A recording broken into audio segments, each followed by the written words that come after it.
la temática El desafío del ingeniero en la cuarta revolución industrial, y proponen consolidarse como un ámbito de reflexión para el desarrollo de estudios sociales sobre las temáticas inherentes a los vínculos existentes en la ingeniería, la tecnología, la ciencia y la sociedad.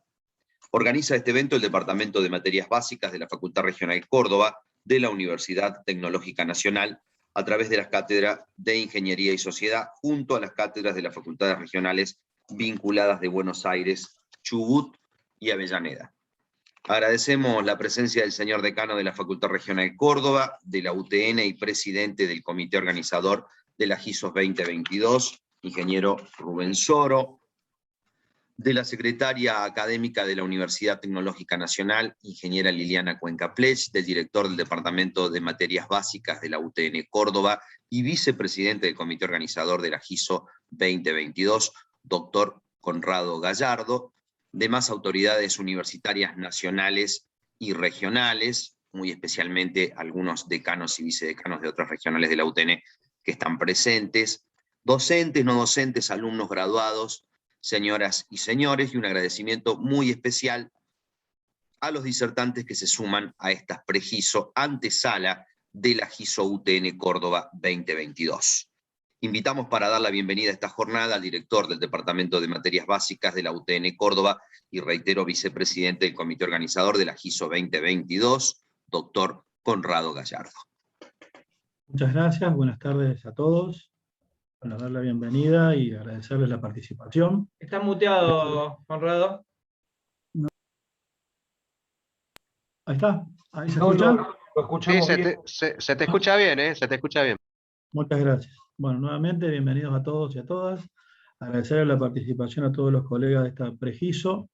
Agradecerles la presencia del señor decano, el ingeniero Soro Martínez, Soro, de la Facultad Regional Córdoba, al ingeniero Cuenca Plech, nuestra secretaria académica de rectorado. Veo también la presencia aquí en mi pantalla del ingeniero Alberto Tolosa, decano de San Francisco, y demás autoridades, público en general y colegas de las distintas cátedras de Ingeniería y Sociedad, de las distintas regionales y también de Legislación, Física, Matemática, que veo también que están presentes en la Facultad Regional Córdoba.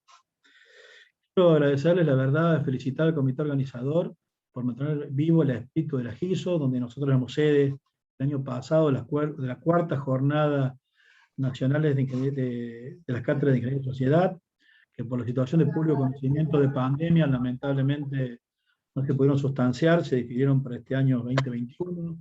Las condiciones no cambiaron, pero desde una iniciativa de la cátedra para mantener el espíritu vivo y seguir participando y discutiendo la problemática de la cátedra, resolvieron hacer esta pre-GISO, que es realmente una pre-GISO federal.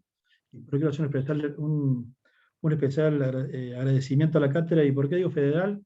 Porque tenemos la presencia de 29 regionales, de docentes de las cátedras de Ingeniería y Sociedad, de 29 regionales, cuando nuestra institución está compuesta por 30 regionales. 194 personas inscritas. Tenemos la participación de 14 universidades nacionales que no son tecnológicas, por lo cual creo que es realmente federal e inclusiva, y bastante amplia, porque en otras universidades la asignatura está denominada con otro nombre, pero en definitiva la temática es muy parecida.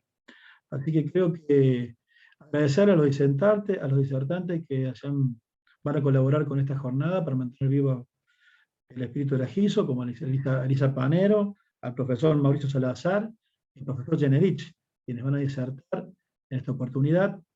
También quiero invitarlos a participar de la red de educación en ciencias sociales, donde Córdoba va a formar parte. Creo que es un espacio más que interesante, esa red, para poder discutir las distintas temáticas de la cátedra, pero también participar y trabajar de forma colaborativa en cuestiones de extensionismo, en cuestiones académicas y de investigación. Creo que este es el nuevo desafío que se viene a la universidad, y creo que la investigación y la academia es muy importante, el extensionismo también, para hacer, sobre todo el desafío es hacer actividades en conjunto. Hoy creo que con el Zoom y todas estas herramientas informáticas que tuvimos que de pronto utilizarlas por la pandemia, cuando no tenemos usuarios son usuales, ha simplificado y pulverizado las fronteras, por lo cual nos permite hacer un montón de actividades a bajo costo y colaborativo con varias regionales. Así que simplemente desearle una buena jornada, Agradecerle a todos por su participación. Y bueno, y creo también que por la convocatoria que tenemos debemos jerarquizar este evento y dejar de ser una jornada para transformarlo en un congreso. Creo que tenemos que empezar a conversar un congreso de ingeniería de sociedad, y por qué no, como pretexto de esta red de educación de ciencias sociales, un congreso de todas las ramas de ciencias sociales, incorporando legislación, economía, y trabajar de forma colaborativa para investigación, extensionismo en la academia. Así que muchas gracias, y bueno, buenas tardes a todos.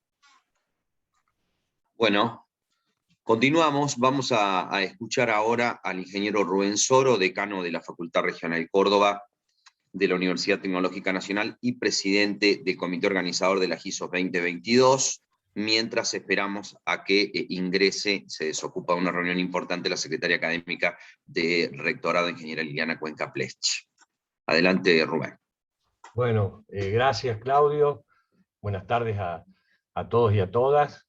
La verdad que un gusto, bueno, este cargo de presidente que debe ser por la jerarquía que uno tiene como autoridad de la facultad, simplemente porque quienes organizan esto, que esta cuarta jornada, como bien dijiste, Claudio, ¿no? Que creo que empezó en Buenos Aires, en Madrid y en Avellaneda y hoy en Córdoba, y como bien dijo el doctor Gallardo, es fundamental sostener las actividades que venimos desarrollando en estos momentos tan difíciles, ¿no? Y acá aprovecho la oportunidad no solamente para saludar la presencia de todos, de docentes, de graduados, de estudiantes de nuestras facultades y de otras facultades, y en particular también agradecer a Tolosa, decano de San Francisco, que siempre un tiempo se hace para participar de nuestras actividades, y fundamentalmente resaltar el compromiso que hacen nuestros claustros para sostener todas las actividades que hacen a la academia, como dijo el doctor Gallardo, que hacen al extensionismo, que hacen a la investigación, al sector científico-tecnológico, tres pilares fundamentales de la educación superior, y más de la educación superior pública, ¿no? Y con el espíritu que tiene el arraigo, la impronta de nuestra universidad y la esencia de nuestra Universidad Obrera Nacional, en donde siempre decimos que fue creada en una concepción de oportunidades, para dar oportunidad a los trabajadores y a los hijos de trabajadores de acceder a la educación superior. En estos momentos tan difíciles que atraviesa la humanidad, es importante destacar el esfuerzo de nuestros claustros, el esfuerzo de nuestras autoridades, de nuestros docentes, de nuestros estudiantes, y llevar adelante este tipo de actividades que suman y que agregan valor, cuando por ahí hablamos hoy de la economía del conocimiento, de la economía circular, de la economía de la creatividad, de la economía comunitaria, y nosotros por ahí lo que nos toca de cerca esto de la economía del conocimiento, y yo digo que esto es agregar valor, y fundamentalmente cuando este conocimiento no solamente se traslada del docente al estudiante para algo que es fundamental, que es formar graduados para un proceso productivo según la necesidad de la región, que así es concebida las 30 sedes de nuestra Universidad Tecnológica. Pero es fundamental cuando este conocimiento lo democratizamos, y cuando formamos un ser integral. Y la ingeniería y la sociedad y la vinculación que existe, digamos, entre las materias por ahí que los ingenieros decimos las materias duras y las materias blandas, creo que es un concepto erróneo. Es una formación integral que llevan fundamentalmente el Departamento de Materias Básicas en nuestras 30 sedes de las facultades de la UTN. Así que, más que todo, Claudio, agradecerte que me haya dado la palabra, felicitar a sostener esta actividad que lamentablemente hubiera sido muy linda, y espero que la puedan llevar adelante cuando esté prevista para el 2022 en forma presencial, pero empezar con las pre-GISO, con 2 disertaciones muy importantes, por lo que veo en los títulos, y que relaciona indudablemente los nuevos desafíos a los que tuvimos que adaptarnos rápidamente a través de esta tragedia mundial que sucedió y que sigue sucediendo. Fue un cambio disruptivo que tenemos que abordarlos desde la óptica de la ingeniería y de la sociedad a la que nos debemos. Así que felicitarlos por todo el compromiso, por todo el esfuerzo, invitarlos a continuar con este esfuerzo, porque hay un desgaste muy grande en nuestra sociedad y en nuestros claustros, fundamentalmente en la relación directa de enseñanza-aprendizaje, que son los claustros estudiantiles y los claustros docentes. Hay una maduración y una comprensión de los dos sectores para que este desgaste sea el mínimo posible y que podamos seguir avanzando en toda la actividad académica. Así que felicitarlos al Departamento Básicas, a todos los organizadores, a todos los que hoy están presentes en esta prejizo, que seguramente, si Dios lo permite, y si se pueden hacer en forma presencial el año que viene, eso indica que nuestra salud y nuestra pandemia se va a ir terminando. Así que muchas gracias por el compromiso fundamentalmente, y bueno, vamos posteriormente a escuchar a los disertantes, que son los más importantes, los protagonistas de esta convocatoria. Y también agradecer a Liliana, que no sé si está conectada todavía o no, pero todo el esfuerzo que se hace también y el apoyo que tenemos desde nuestro rectorado y desde la Secretaría Académica de nuestro rectorado para avalar, para apoyar y para inducir siempre a las buenas prácticas académicas. Muchísimas gracias. Bueno, si les parece, ahora sí vamos a presentar a la Secretaria Académica de Rectorado de la Universidad Tecnológica Nacional, la ingeniera Liliana Cuenca Plech. Bienvenida. Buenas tardes, les pido disculpas por la demora, pero estaba justamente trabajando en temas de diseños curriculares, ¿no? Cuestiones que seguramente en estas y otras reuniones salen, aunque no se lo hubieran propuesto. Las actividades académicas de las áreas de ciencias y tecnologías complementarias permiten desarrollar los temas transversales en la formación de todas las especialidades. Las competencias sociales, políticas y actitudinales tan necesarias en la formación de los graduados tecnológicos, independientemente de la especialidad en que se desarrollan, ¿no?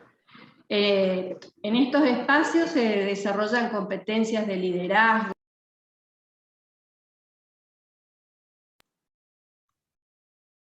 Perdón, creo que... ¿Se escucha? Sí, hasta competencia de liderazgo te escuchamos. Después no. Ah, bien. Bueno. Eso para demostrar que estoy atento, ¿vio, Liliana? Bien, pasó el examen, ingeniero. Bueno, comunicación eficaz, responsabilidad social, gerenciamiento, negociación, desarrollo organizacional, ambiente, desarrollo sostenible, es decir, es un área que abarca todas las formaciones, las competencias transversales que necesitan nuestros graduados. Es un área que es muy importante trabajar en forma conjunta, desarrollar fuertemente, pensarla en los diseños curriculares, en el trabajo conectado entre las facultades regionales, ¿no? Quienes nos dedicamos a la docencia, en particular a la docencia universitaria, entendemos que la formación continua es fundamental para conducir y acompañar estos procesos de aprendizaje de nuestros y nuestras estudiantes. La educación universitaria es el motor de desarrollo de una nación, y especialmente las carreras tecnológicas tienen la característica de convertir conocimiento en progreso social, ¿no? Entonces, y esta formación continua no se da solamente en la realización de cursos o carreras de posgrado, sino también en la posibilidad de compartir espacios como este con colegas, con especialistas, que nos transmiten su experiencia y sus conocimientos, y que además nos permiten discutir con colegas de diferentes puntos del país y con colegas también internacionales, los contenidos, la forma de transmitir, las posibilidades que hoy nos da la tecnología de compartir espacios entre facultades regionales para que un súper especialista de un tema que está en una facultad regional pueda compartir sus clases, sus contenidos, actividades, tutorías con estudiantes de todo el país. Este tipo de actividades lo que hace es que nos convirtamos en la verdadera familia tecnológica, no solo hacia dentro de cada facultad regional, sino que seamos una familia real donde nos conozcamos todos entre todas las facultades regionales. Así que felicitar a la Facultad Regional Córdoba que sostiene esta actividad, que los mantiene activos, que nos mantiene con la expectativa de poder hacerla presencial el año que viene. Así que bueno, felicitaciones y el deseo de que estas jornadas Pregiso colmen las expectativas de todos y cada uno de ustedes. Muy bien, le agradecemos a la secretaria académica de la Universidad Tecnológica Nacional por este tiempo, por la deferencia, por haber prestado, por supuesto, su mirada sobre este evento. Vamos a, si les parece, a continuar con la primera sesión de las Pregiso sobre el tema proceso de autorregulación en el aprendizaje, desafíos en pandemia, para lo cual invitamos a las profesoras Elisa Panero y Viviana Garnero, quienes van a moderar esta primera charla y van a presentar al disertante.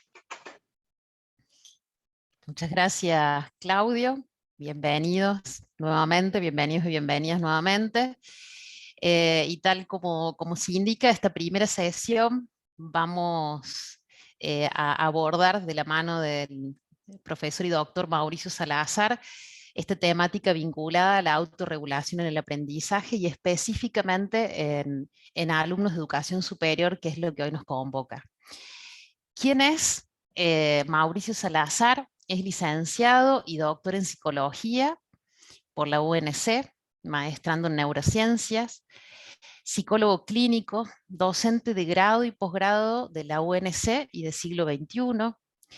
Su experticia e intereses se centran en psicología educacional y cognitivo-conductual, evaluación psicológica, metodología de la investigación y neurociencias.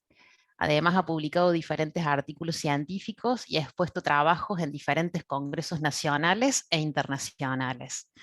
Y comparte nuestro rol de docente, que es lo que hoy nos convoca en esta jornada. Así que bienvenido, Mauricio.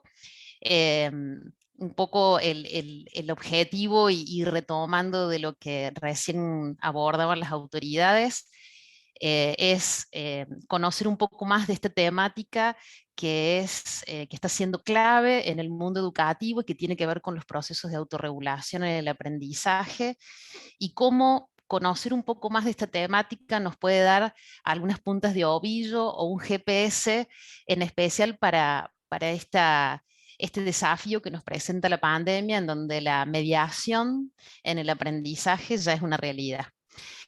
Así que bienvenido nuevamente. Mauricio, si estás de acuerdo, 5 minutos antes de terminar el tiempo previsto para la sesión, te doy aviso, así que todo tuyo el espacio. A su vez aviso, perdón Mauricio, aviso que preguntas, comentarios y demás los vamos, el equipo organizador los vamos a estar leyendo en el chat para ir sumando esas preguntas para que al finalizar la exposición del doctor Salazar podamos compartirles estas preguntas. Así que todo suyo ahora sí. Bueno, buenas tardes a todos, muchas gracias por estar aquí, muchas gracias Elisa por la presentación. Les voy a compartir una presentación, un PowerPoint que he elaborado para esta jornada. Díganme por favor cuando lo vean. Está cargándose.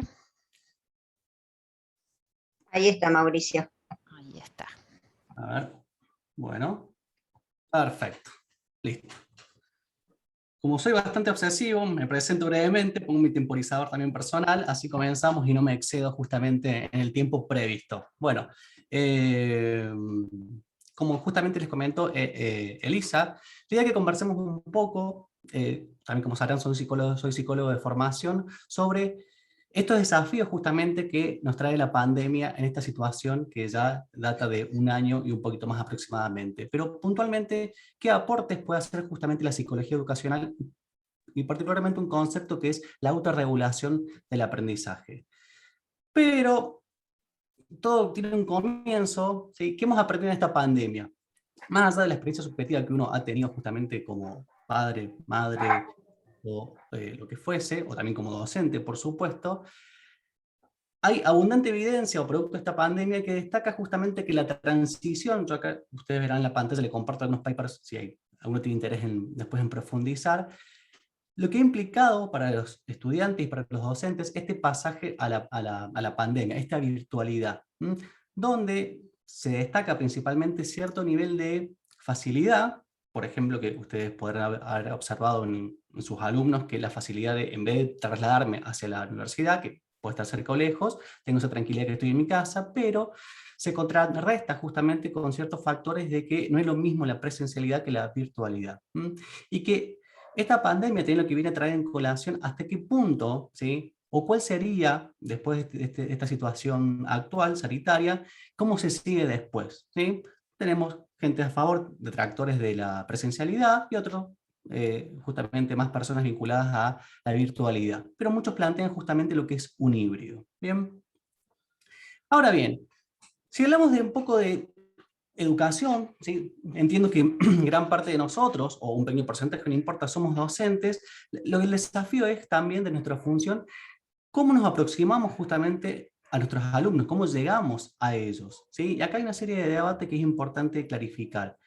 Primero, uno de los mitos de la psicología educacional, uno de los mitos, tiene que ver con la inteligencia. Antes se creía puntualmente que la inteligencia era un factor clave para que el estudiante, ¿sí?, se reciba en el tiempo previsto por el plan de estudios. Pero actualmente, no actualmente, hace muchas décadas, ya que se sabe que eso no es suficiente.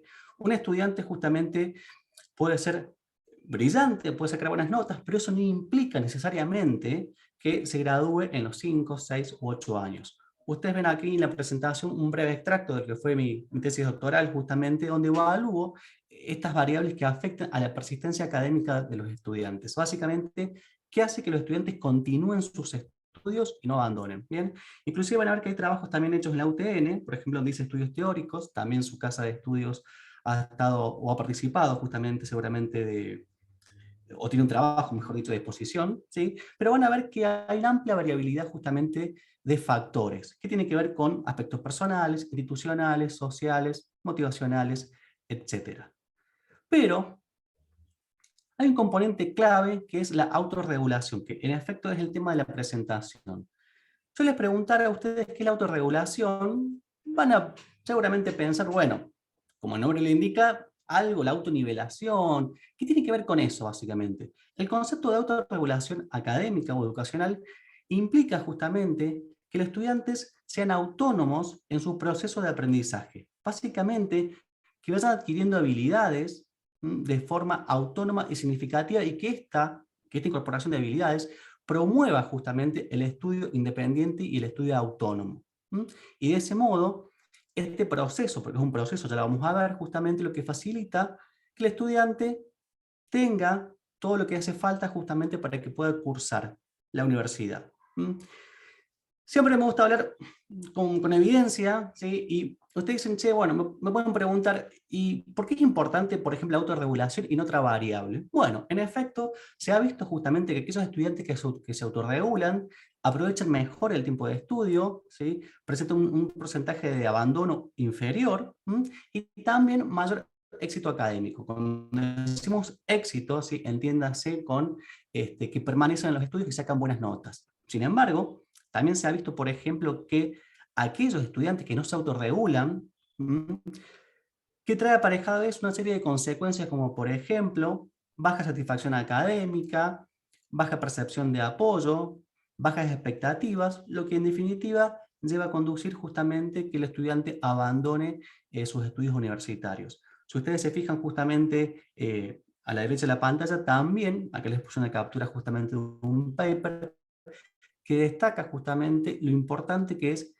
el aprendizaje autorregulado. Ahora bien, definido ese concepto, seguramente cuando hemos sido estudiantes, hace, en mi caso, un tiempo medianamente atrás, uno cuando estudia se ha hecho estas preguntas, che, ¿por qué tengo que estudiar este concepto? ¿Bien? ¿Para qué es importante? ¿Cómo? ¿Cuándo? ¿Qué? ¿Dónde? ¿Quién? Etcétera. Todas esas preguntas que apuntan, fíjense, a alguna variable en particular, como por ejemplo la organización del estudio, ¿sí? La estructuración del entorno, por ejemplo, estudiar en un lugar tranquilo, lo que sea, están contempladas o están volcadas en lo que es la autorregulación. Esta autorregulación que tanto les vengo mencionando tiene 3 fases particulares, lo que es la planificación, la ejecución y el monitoreo. Cáptese un detalle particular, estas flechas justamente es bidireccionales, ¿sí? Esto quiere decir justamente esta noción de dinamismo. Por ejemplo, un estudiante que no planifica, que no ejecuta, ¿sí? Eso trae problemas después justamente en sus procesos autónomos de aprendizaje. Y una buena pregunta que se pueden estar haciendo en este momento, ustedes dicen, che, espera, yo no soy estudiante, ¿esto qué tiene que ver conmigo como docente? ¿Sí? O quizás son estudiantes algunos, por supuesto, pero bueno. Y también esto tiene un aporte justamente para la docencia, en aspectos pedagógicos, que vamos a ver a continuación. La idea de esta presentación, esta invitación, que se agradece mucho, por supuesto, no es ser muy exhaustivo, ¿sí? Después podemos charlar o podemos generar otros espacios que son bastante interesantes, pero quiero que pensemos ahora en la primera fase, que es la planificación. Como el nombre lo indica, justamente la planificación tiene que ver con esta cuestión de planificar. Tenemos una actividad justamente académica que realizar y esta se descompone en 2 aspectos particulares. Vamos por el primero, lo que tiene que ver justamente con lo que es el análisis de la tarea, ¿sí? Fíjense que esta a su vez se descompone en 2, los objetivos, los aspectos de evaluación y los niveles de perfección, ¿sí? Es importante lo que plantea la autorregulación del aprendizaje, que el estudiante pueda analizar justamente qué se le está pidiendo, ¿sí? Esto es importante para los docentes. ¿Cuáles son los criterios de evaluación para sacarse un 10, para sacarse un 8, para sacarse un 7, un 4 o lo que fuese, ¿sí? ¿Y por qué esto es importante que los estudiantes sepan y también que los docentes justamente se encarguen de explicitar justamente? Porque es una realidad justamente que no todas las materias son del agrado de los estudiantes, ¿bien? Y quizás el interés y la motivación del estudiante es poca, y quiere justamente regular su producción o su producción, no su motivación, para sacarse justamente la nota para aprobar. También este criterio de evaluación tiene que ver con el nivel de perfección, por supuesto, que quiera alcanzar el estudiante, ¿sí? Y es muy importante explicitarlo justamente porque también tiene un componente importante en lo que es el monitoreo, la última fase que ya vamos a explicar. También otro componente importante tiene que ver con estrategias. Básicamente es, bueno, tener una actividad, desglosarla en pequeños pasos, ¿sí? En pequeños pasos justamente para la consecución de esos pequeños pasos cumplir con el objetivo final. Básicamente una planificación, un cronograma para hacer esa actividad. Pero sin embargo, también, acuérdense que soy psicólogo, se desprende que lo que son las creencias personales. Realmente no somos sujetos que estamos parados frente a una actividad, sino también tenemos creencias. Y acá les comparto algunas. Creencias, valores, etc. Uno son las creencias de autoeficacia. Es la capacidad que tiene el estudiante justamente para hacer bien esta actividad, ¿sí? Si yo les pregunto a ustedes, por ejemplo, la capacidad o su creencia de autoeficacia para dar una clase, seguramente digan todos que es bastante alta, elevada, ¿sí? Ahora, la creencia de autoeficacia para cantar, y probablemente justamente no sea tan elevada y no se comprometa en ese curso de acción. En este punto, cuando las creencias de autoeficacia no son tan elevadas, ¿sí? Es importante para los alumnos diseñar espacios de apoyo, ¿sí? Tutorías, consultas, etcétera, lo que fuese, ¿sí? Otra variable muy vinculada a esto son las expectativas, son las posibles consecuencias que espera el estudiante ante esta actividad que me están presentando. ¿Qué espero yo que suceda? Fíjense que claramente si tengo elevadas creencias de autoeficacia, voy a esperar justamente un buen resultado.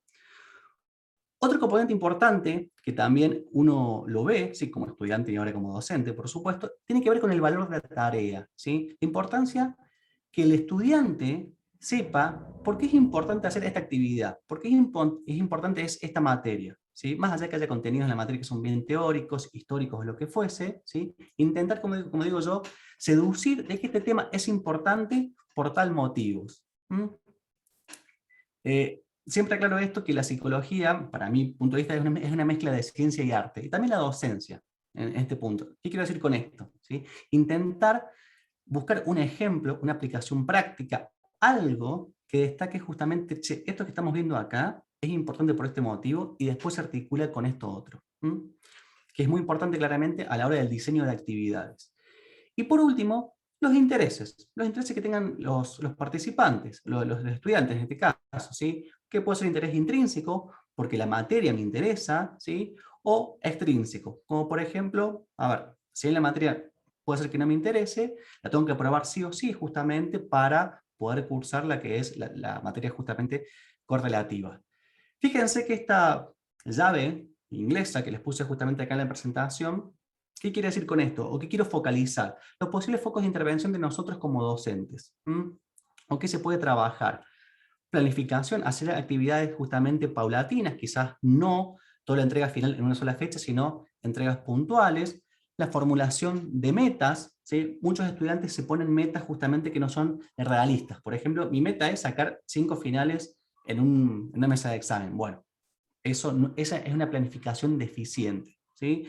Y esto que les comentaba antes, justamente, con los criterios de evaluación, que es importante que estén explicitadas justamente en la actividad. La importancia de la actividad lo mencioné, y algún espacio de consulta, que puede estar mediado justamente por el docente o con los compañeros. Una segunda fase tiene que ver con la ejecución. Ya como el nombre lo habrán podido percibir, tiene que ver con, ya tengo la tarea, sé cuál es, bueno, la ejecuto, la llevo a cabo. En esta fase lo que se intenta hacer justamente es que el estudiante mantenga el interés y la concentración. ¿Y qué se ve acá? Dos aspectos fundamentales. Por un lado, tiene que ver justamente con la autoobservación. ¿Qué sería esto? Básicamente, el autorregistro de si estoy cumpliendo con la tarea que me fue asignada. Por ejemplo, voy a dar un ejemplo bastante sencillo. Hacer un informe, una monografía de 15 páginas, tema de ingeniería de sociedad. ¿Sí? Estas son las formas de evaluación y demás. Supervisión tiene que ver con, che, cuando estoy escribiendo este informe, ¿estoy cumpliendo con lo que me están pidiendo o no? Si es así, modifico el curso de acción para cumplir con ese objetivo. Y el autorregistro tiene que ver con, además de la planificación, estipular el tiempo que me puede llevar esa actividad, ¿sí? ¿Por qué digo esto? Y acá lo pienso justamente como estudiantes, y fíjense la importancia que tiene la autorregulación. Por ahí los estudiantes sobreestiman o subestiman el tiempo que les lleva una actividad, ¿sí? Y al no evaluar, por ejemplo, lo que es la dificultad, o lo que no sé, o lo que sé, justamente, se tropiezan, por así decir, con esta actividad y hace que afecte su desempeño académico. Y por otro, tenemos que es el autocontrol, básicamente que se centra en mantener la concentración y la motivación en la actividad. Puntualmente, aquí hay dos variables, la metacognición y la motivación, ¿sí? No se preocupen por los conceptos tan psicológicos, pero quédense con la idea. Por ejemplo, la metacognición tiene que ver justamente con el uso de mapas conceptuales, una gestión del tiempo, ¿sí? Un recurso por ahí muy interesante es, ante una actividad, que los estudiantes planifiquen cuánto tiempo les va a llevar y después, cuando la ejecuten, chequen si les llevó más o menos horas, ¿sí? Y ver qué pasó, ¿sí? ¿Qué pasó? Che, ¿qué pasó? Y ahí nos vamos justamente a la siguiente variable, la gestión del entorno. ¿Cómo estás estudiando? ¿Cómo estás haciendo? ¿Sí? Otro aspecto importante tiene que ver con la motivación.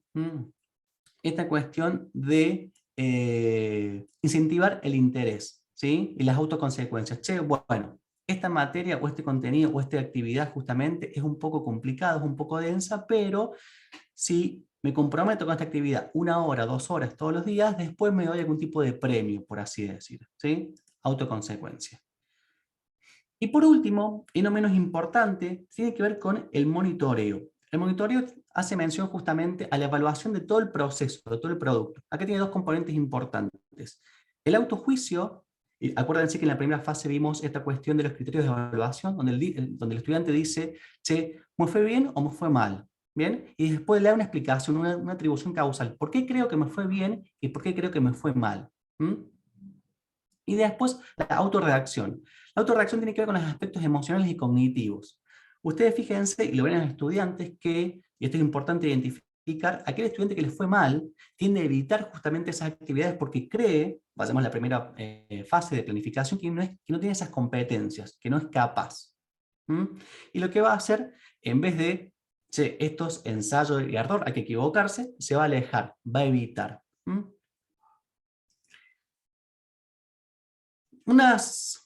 comentario más importante antes que se acabe el tiempo, ¿sí? Una pregunta clave, si la autorregulación está evidenciada justamente en la literatura como un componente clave, una pregunta que se pueden hacer que es muy interesante, la idea de estos encuentros que me parece muy seductor, es la charla, la conversación, ¿es el único? Claramente que no es la única variable, ¿sí? Al momento, ya que estamos en virtualidad y hay que diseñar, nuestra función como docente es bastante compleja, ¿sí?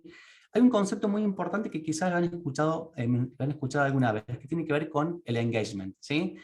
Básicamente, en pocas palabras, ¿qué es este concepto? Hace referencia a un estado mental positivo y satisfactorio.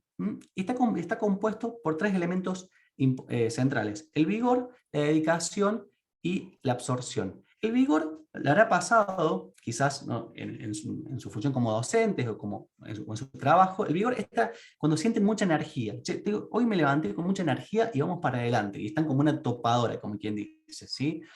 La dedicación tiene que ver justamente con el orgullo, la identificación. Esto es sentir de, che, yo, la ingeniería y yo, o la psicología y yo en este caso, somos como lo mismo, va. Y la absorción, esta idea justamente de, me puse a leer esta materia o este capítulo y tengo la sensación de que el tiempo pasa volando. ¿Bien? ¿Y cómo se puede trabajar justamente esto en cada materia, en cada cátedra? Básicamente con el diseño de actividades, por así decir, que logren una bajada. Esto que dijimos al comienzo de la autorregulación, el valor de la tarea. ¿Por qué esto es importante? ¿Sí? Claramente que no vamos a modificar el engagement de todos los alumnos, pero justamente intentar buscarle la vuelta. Por último, y no menos importante, estamos en pandemia y también estamos justamente se habla mucho de la salud mental y la importancia de la salud mental, ¿sí? Acá les comparto un trabajo de investigación que hemos hecho con un colega justamente de la Universidad Siglo XXI, donde queremos ver, sin muchos detalles, analizamos lo que es el bienestar subjetivo, más conocido como felicidad, ¿sí? Esta felicidad depende de 2 componentes, que como ven en la presentación, hay en color naranja: aspectos cognitivos y afectivos. Lo afectivo tiene que ver justamente con las emociones positivas y negativas, ¿sí? Hay un mito que las emociones negativas son malas, eso es mito, ¿sí? Si quieren lo hablamos en otro momento. Pero también tiene que ver este componente cognitivo, las valoraciones que uno hace, ¿sí? Una de las valoraciones tiene que ver con la satisfacción con la vida, esta variable que ustedes ven acá, que esa valoración con la vida depende a su vez de juicios específicos como la satisfacción académica. Lo que quiero mostrar con este trabajo de investigación es que, si bien la satisfacción académica no se relaciona de forma directa con el bienestar, sí lo hace de forma indirecta, ¿sí? ¿Y qué sería básicamente la satisfacción académica? El grado en que el estudiante está satisfecho con lo que está estudiando, ¿sí? No una materia, sino con lo que está estudiando. ¿Y cómo podemos trabajar con esto? ¿Sí? Promoviendo lo que es el engagement, como dije antes, y también la autorregulación del aprendizaje, ¿sí? Para finalizar, sé que el tiempo es tirano, ¿sí? Algunos desafíos para compartir y pensar. Desde mi humilde posición, les comparto unos 5 nada más. Primero, creo que esta pandemia justamente lo que viene a poner el eje justamente en la ciencia, ¿sí? Que muchas veces se deja de lado, pero políticas basadas en la evidencia. Che, bueno, está la virtualidad. ¿Qué podemos hacer? ¿Qué dinámica pedagógica podemos hacer para que los estudiantes sigan ahí, no se vayan? ¿Sí? Hay estimaciones también que, no sé si ustedes han leído algunos papers, que se prevé justamente un desgranamiento importante. No se sabe cuánto, pero se prevé. Una pregunta: ¿el movimiento de la virtualidad es irreversible? O digo, ¿es reversible? Creo que no, ¿sí? Eso se va a mantener, humilde opinión. Y esto que venimos hablando, generar prácticas pedagógicas con ciencia, ¿sí? Ese juego de palabras medio tonto que acabo de inventar, para fomentar estas estrategias autónomas de aprendizaje, ¿sí? Y puntualmente tomar aporte de otras áreas, que también es el objetivo de estas jornadas, y evaluar los resultados. Dejar de lado el yo creo que esto funciona, sino hagamos mediciones. Usemos esto, ¿sí? Para ver si esto que creemos sucede o no sucede. Bueno, estamos ahí, caballeros. Espero que haya sido de su agrado, de su interés y haber sido claro. Así que... Bueno, muchas gracias, Mauricio. o'clock en tiempos de la presentación. Yo les dije Que que era un también poco tiene, obsesivo, les dije. y tiene que ver un poco con la planificación, ¿no? Y la verdad es que, bueno, son temáticas que nos llaman a reflexiones. En el caso particular, es pensarse como docente y pensarse también en el propio proceso de aprendizaje que tenemos y que venimos teniendo, ¿no? Cada uno de nosotros en nuestro doble rol. Allí, Mauricio, si bien lo has tocado el tema, pero ¿cuál es tu mirada desde la experiencia de profesor, de investigador, sobre este proceso de autorregulación en este momento, digamos, en este momento de pandemia? Si bien es complejo mirarlo en perspectiva, porque lo estamos transitando, pero ¿qué fenómenos están detectando que quizás no lo tienen con una evidencia, porque seguramente va a venir luego, pero qué tendencia están viendo en la mirada de alumnos de educación superior, en especial a aquellos que han pasado de un día para el otro, de la presencialidad 100% a la mediación tecnológica 100%? ¿Qué están viendo?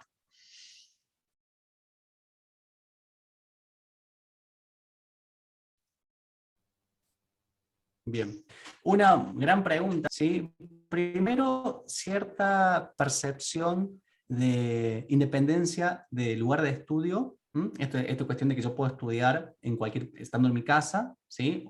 Sea, no sé, en Chaco, Formosa o Santa Fe, donde sea, lo cual es visto justamente con mayor agrado porque también disminuye los costos y todos sabemos lo que implica mudarse para estudiar, ¿sí?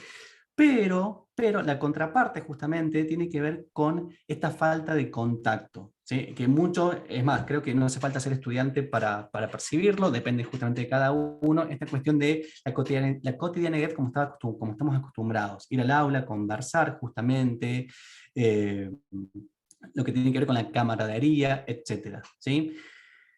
También lo que tiene que ver justamente con el aprendizaje autorregulado, implica justamente un trabajo diferencial según se trate de estudiantes, desde los primeros años y los últimos años, ¿sí? No quiero entrar justamente en el prejuicio porque no me gusta, ¿sí? Pero lo que uno observa justamente, yo soy profe de curso de nivelación de la Facultad de Psicología de la UNC, ciertas dificultades justamente en las habilidades en las competencias de estudio, ¿sí? Donde ahí tenemos un taller, un servicio de extensión, donde trabajamos con esto de forma presencial, bueno, ahora de forma virtual, ¿sí? Con actividades justamente planificadas, entregables y demás. Que podemos ver que aquellos estudiantes que pasan por esa instancia, justamente que tienen la posibilidad de acceder a este tipo de información, mejoran, ¿sí? Mejoran o tienen un aprendizaje más autónomo, más independiente, que es justamente lo que procura esta teoría, ¿sí? En cambio, aquellos estudiantes justamente que no pasan o que no tienen la oportunidad, porque también es agotado el cupo y demás, ¿sí? El cupo digo, del servicio de extensión, plantea un poquito más de deficiencias, ¿sí? O dificultades al momento de abordar o trabajar con información. Bien, bien. Bueno, qué gran desafío y cómo es interesante, al menos para quienes estamos en la cátedra, que la mayoría estamos en el primer tramo, en el primer año de la carrera, esta cuestión de generar competencias vinculadas a metodologías de estudio, ¿no? que nos atraviesan en la manera de aprendizaje y que nos permiten planificar, y además este es un muy buen punto. Mauricio, escuchando esta cuestión de cómo juegan los juicios, ¿no? en la autoeficacia que tenemos quienes aprendemos, nuestros alumnos y nosotros, y cuando hablabas de emociones, ¿qué recomendaciones nos das en términos de que, digamos, como profesores, cómo abordar esta cuestión de el yo no puedo, no soy para esto? Muchas veces en nuestra asignatura pasamos de arquitectura computacional, nuestros alumnos están en arquitectura computacional y luego iniciamos nuestra clase nosotros y posiblemente estos juicios aparecen o estas emociones aparecen. ¿Cómo podemos trabajar ese clic para que se active el flow, para que se active el vigor? ¿Qué recomendaciones también desde tu propia experiencia, Mauricio? Bien. una gran pregunta, ¿sí? Hay una cuestión, hay una evidencia, hay estudios justamente que dicen, que están en la literatura, y que yo también lo he visto justamente en mi trabajo cotidiano, que por más que el docente, ¿sí? Por más que el docente motive, vamos chicos, ustedes pueden, es fácil y demás, la atribución que hace el estudiante es, profe, vos me lo decís, claro, porque ya sos grande, ¿sí? Tenés una experiencia, sos profesional y demás, y no le dan cierto grado de verdad, por así decir. En cambio, cuando esos juicios o ese apoyo, justamente si lo dice un par, que está en la misma, che, los dos estamos cursando esta materia que nos está costando, ya la dinámica cambia. En este punto, hay unas prácticas, algunas técnicas que yo se le compartí en la presentación, después igual les puedo compartir la presentación y muchos documentos más si quieren, que se llaman las técnicas de trabajo colaborativo, que no es el típico trabajo en grupo donde uno se va a mate, otro hace la picada, no, justamente, es un trabajo, hay diferentes funciones, diferentes roles, justamente intercorrelacionados. Esto sirve, ¿sí? Justamente para apoyar justamente y que el otro se garantice que sabe, o si no sabe, che, bueno, ¿qué no entendés? ¿Sí? Bueno, esto. Comprometerse justamente el estudiante con su aprendizaje y también con el de compañero, porque la nota, también la nota depende justamente de la producción grupal. Si uno lo busca en internet, en la técnica de aprendizaje colaborativo van a encontrar justamente diferentes. Claramente esto no quita que también esté presente el docente. Y también la importancia de generar espacios de comunicación, espacios cálidos de comunicación. Si no hace falta que seamos amigos de nuestros alumnos, pero sí un ambiente ameno, donde se pueda hacer preguntas. Suena curioso, pero por ahí algunos docentes, lo he visto, ¿sí? Sin juzgar, por supuesto, que le hagan preguntas, lo ven como algo malo, eso lo debería saber. No, bueno, quizás no hace falta saber todo, ¿sí? También cuestionarnos justamente nuestra función como docentes. Creo que son los componentes claves justamente para fomentar este tipo de prácticas e incrementar justamente, ¿sí? Y Bien. por último, ¿cómo se incrementa esta autoeficacia?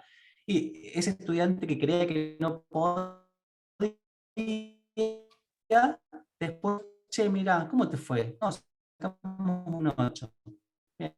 Entonces, ¿y ahora qué crees? No, quizás sí puedo, sí puedo, ¿sí?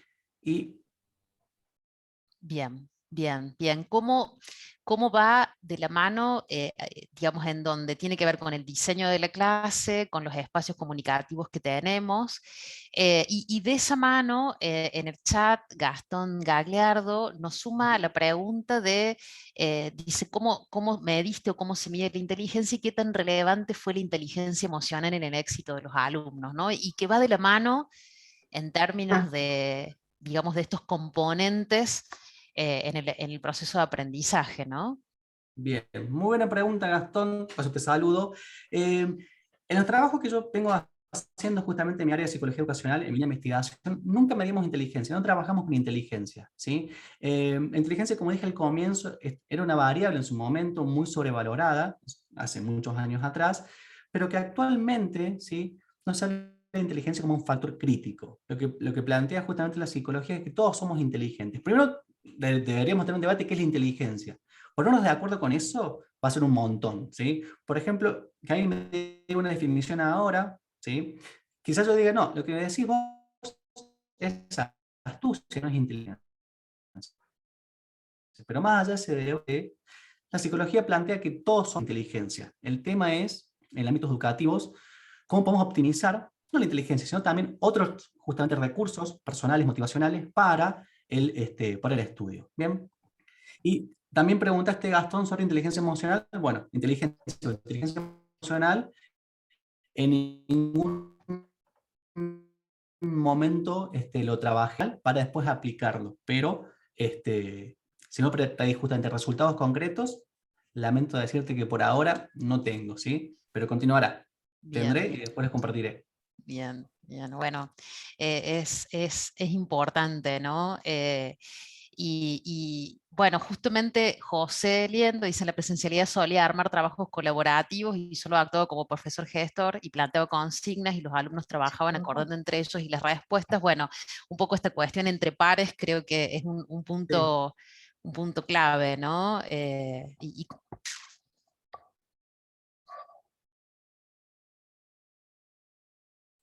A ver allí. Creo que hay... También, perdón Ali que te corte, hay Sí, sí, aplicaciones, también la pandemia nos enseñó. A mí estas aplicaciones, ¿se me escucha bien? posiblemente si sacas un segundito la cámara, Mauricio, te escuchamos mejor, porque está como con un Bueno, delay. A lo mejor allí. Dejamos de verte, pero te podemos escuchar mejor. A ver vale. allí, Mauricio.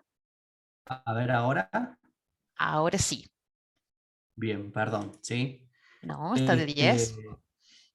Bueno, perfecto. Entonces, un poquito más despacio y más... lo que quiero decir justamente también tiene que ver con la incorporación de las tecnologías. Ya que estamos en una situación de virtualidad, algunas aplicaciones como por ejemplo, que lo pueden googlear, ¿sí? Mentimeter. Mentimeter es una aplicación, ¿sí? Lo que hace, tiene diferentes funciones, pero una muy interesante, lo que hace es, yo escribo una consigna y digo, por ejemplo, escriban 3 o 4 conceptos que no hayan entendido, ¿sí? Le paso ese link a los alumnos contestan, es anónimo, y lo que hace es formar una nube de palabras, ¿sí? Mientras más frecuente sea esa palabra, más grande se va a hacer. Y también te da la pauta, el feedback como docente, che, este concepto no se entendió. Bueno, ¿cómo puedo volver con ese concepto? ¿Cómo lo di y cómo lo puedo dar de vuelta? ¿Sí? ¿Qué no se entendió ese concepto? También usar justamente, curiosear sobre qué recursos tiene uno justamente para trabajar con los alumnos en esta situación de virtualidad, que no es la que estamos acostumbrados, pero es la que nos tocó. Es la que nos tocó, exactamente. Bueno, Mauricio, para no seguir tomándote tus minutos y demás, recomendación de un autor, dos autores que podamos llevarnos de aquí el desafío de empezar a leer sobre este tema. ¿Quién nos recomendas? Sí, por supuesto. Como es mucho y abrumador, Me Zimmerman. imagino. Zimmerman. Ahí lo escribo en el Bien. chat, ya me han pedido. Zimmerman, ¿sí? Es el autor justamente de la teoría del aprendizaje autorregulado. ¿Bien? Busquen, yo lo que también suelo usar mucho, buscadores académicos, ¿sí? Lectura de papers Bien. científicos para ver justamente, más que nada el estado del arte, pero como dije al principio, para mí la docencia y la psicología es una mezcla de ciencia y arte, ¿sí? Una cuestión es que esté lindo y escrito el paper hecho en España o Estados Unidos o en Turquía, ¿sí? Pero el tema es qué trabajo de orfebrería le doy yo a este contexto con estos estudiantes, con estas necesidades y en este año. Simplemente eso. Bueno, Mauricio, muchas gracias por este espacio. Viviana, te doy el pase también para hacer el cierre y palabras finales de este interesante y desafiante tema de autorregulación.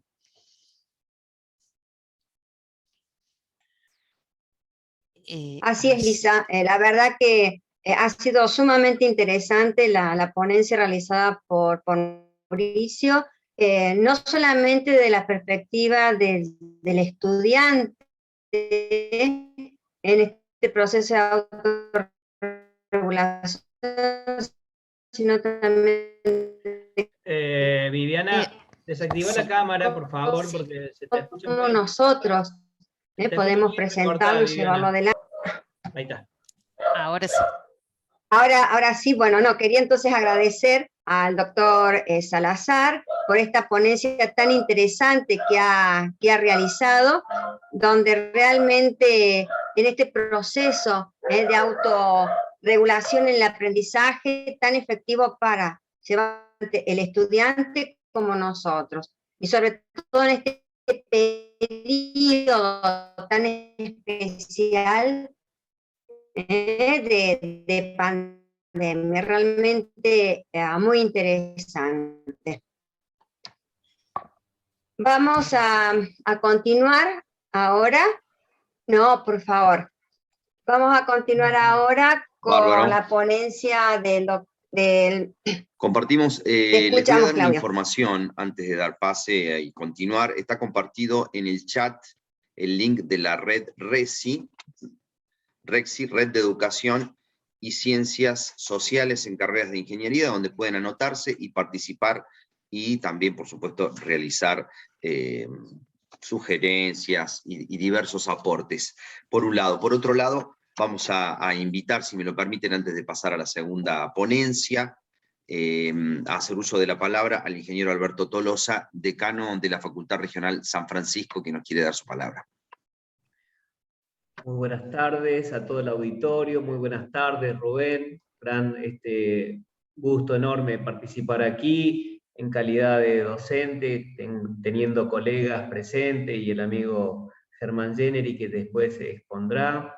Saludar al doctor Gallardo por esta iniciativa, por este proceso que viene desarrollándose desde hace algunos años y que bueno, como todos, está esperando la presencialidad para que pueda convocarnos y convocarlos a todos, creo que con un aliciente muy importante, que cuando arrancó la pandemia decíamos, esto es como un experimento no deseado. Y luego de escuchar un poquito a Mauricio, en aquellos tiempos, parece ya que fuera otra era, el año pasado decíamos, hay que hacer ciencia de estos momentos, hay que estudiar lo que está sucediendo porque esto va a ser claramente una masa de información, una masa de experiencia que va a contribuir porque más allá de que estamos atravesando momentos complicados, todos sabemos que entrar a la virtualidad ha sido de 0 a 100. Pero salir de la virtualidad o volver a la presencialidad no va a ser de la misma manera. Queremos un poco porfiarla, ¿no?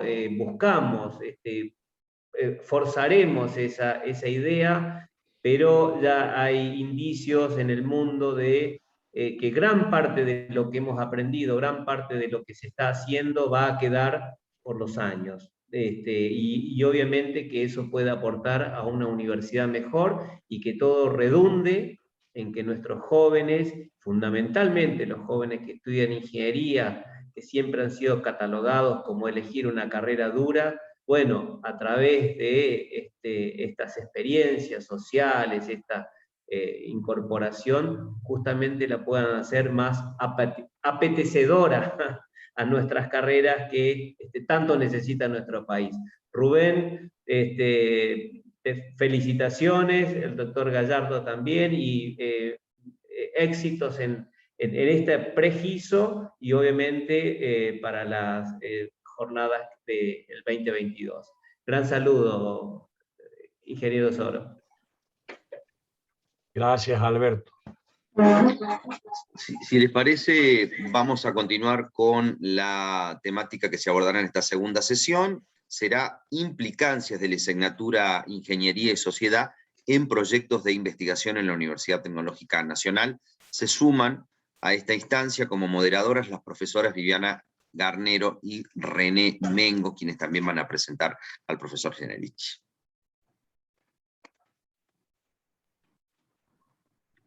Bueno, Germán Generich nos va a hablar sobre las implicancias de la ingeniería y sociedad en los proyectos de investigación en la Universidad Tecnológica Nacional. Es licenciado y profesor de Psicología de la Universidad Nacional de Córdoba. Es profesor en Historia de la Universidad Nacional de Córdoba, magíster en Historia de la Universidad de Torino en Italia, profesor titular en Administración de Recursos Humanos de la Universidad Tecnológica Nacional, profesor titular de Ingeniería y Sociedad de nuestra facultad y director del proyecto de investigación y desarrollo titulado Clima Organizacional y Ergonomía en la Industria y en la Escuela. También es profesor adjunto de Ergonomía 2 de la Universidad Nacional de María. A continuación, Germán comenzará entonces a realizar su disertación sobre las implicancias de la ingeniería y sociedad en lo nacional.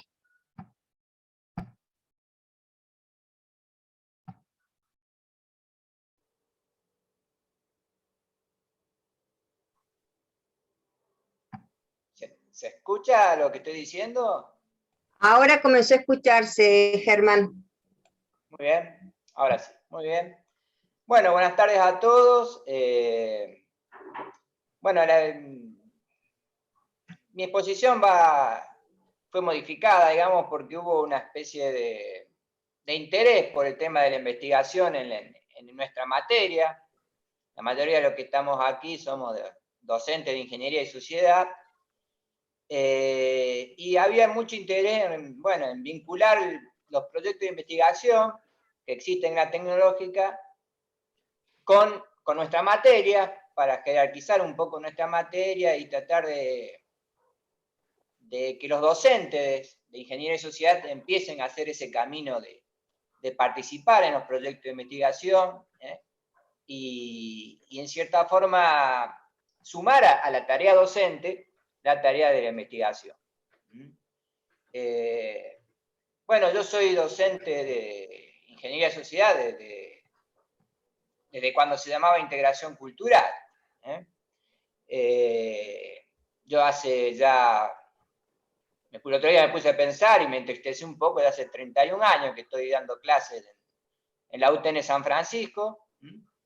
Y ahí ingresé, me acuerdo, el 1 de septiembre del 90, a enseñar Integración Cultural 1, así se llamaba la materia.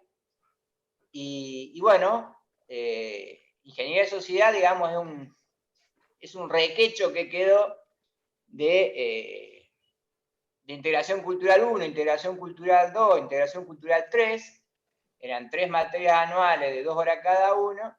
Bueno, con los cambios de planes de estudio, esos contenidos, digamos, se metieron en una materia anual de 2 horas, que es Ingeniería y Sociedad. Así que desde Integración Cultural pasé a dar Ingeniería y Sociedad. Con digamos, acortamiento de contenido y la profundidad, por supuesto, digamos, atenta un poco con el perfil que se buscaba. Ahí, digamos, Soro habló de la Universidad Obrera. Bueno, la idea de la Universidad Obrera es que el ingeniero tuviera una formación humanista que lo distinguiera del resto de las ingenierías. Y bueno, de esas 3 materias queda Ingeniería de Sociedad sosteniendo un poco esta idea de formación en el ingeniero, no solamente en cuestiones puramente que tengan que ver con las ciencias duras, sino también con una formación humanista, digamos. Integración Cultural tenía mucho contenido en filosofía, por ejemplo. Entonces, bueno, la idea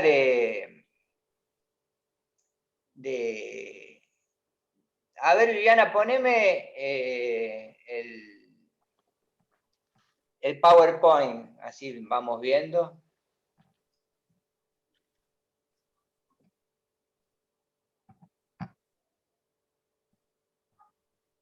Viviana. Sí, aquí estoy.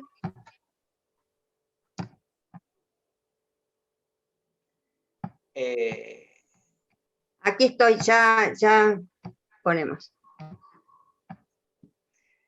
Estaba diciendo, la idea de hacer investigación también sirve para empezar, a poner segundo ya nomás, para empezar a jerarquizar ingeniería de sociedad, digamos, ¿no? O sea, que nosotros como docentes no solamente nos dediquemos a la parte de docencia, sino que también empecemos a transitar la investigación para que ingeniería de sociedad tenga mucho más peso en el diseño curricular, ¿no?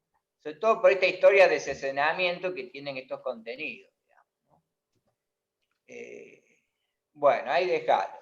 Nosotros tenemos un programa, ahí está la ordenanza, un programa sintético, que ahí pueden ver los contenidos, y de ese programa, como pueden ver, el tema de la ciencia es el tema básico, digamos, prácticamente de esos 6 temas, 2 tienen que ver con la ciencia. O sea que en nuestro contenido la ciencia tiene un papel importante a la hora de enseñar.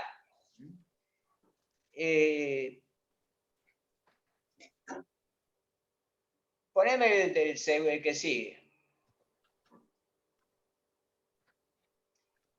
¿Y por qué dedicarnos a la investigación? Bueno, porque la investigación, cuando uno empieza a investigar, empieza a conocer la realidad que circunda a cada facultad regional. Los proyectos de investigación se presentan por facultades regionales. Entonces, el tema que yo voy a investigar tiene que ver con una región geográfica, dentro de la cual está la facultad regional. Entonces, yo voy a tener que hacer trabajo de campo, buscar una base empírica que apoye mis hipótesis en mi proyecto de investigación, y eso me va a hacer conocer la realidad, digamos. Si yo no hago investigación, yo voy a enseñar ciencia desde los libros, desde la teoría, podemos decir.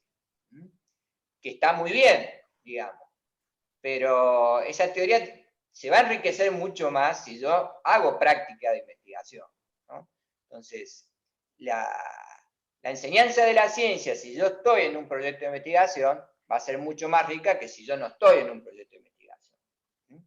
Por otro lado, y en función de lo que decía Mauricio, el aprendizaje de los alumnos y demás, en los proyectos de investigación pueden participar los alumnos, incluso pueden participar los alumnos de primer año, que es donde está nuestra materia.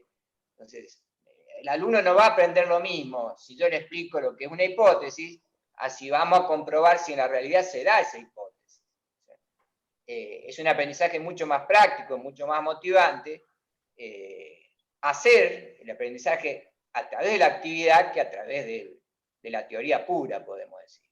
Entonces, sí, ahí me dicen que algunos se ubican en tercer año, sí, es cierto. En ingeniería del sistema está en tercer año, la materia de ingeniería de sociedad, y en otras carreras está en primer año.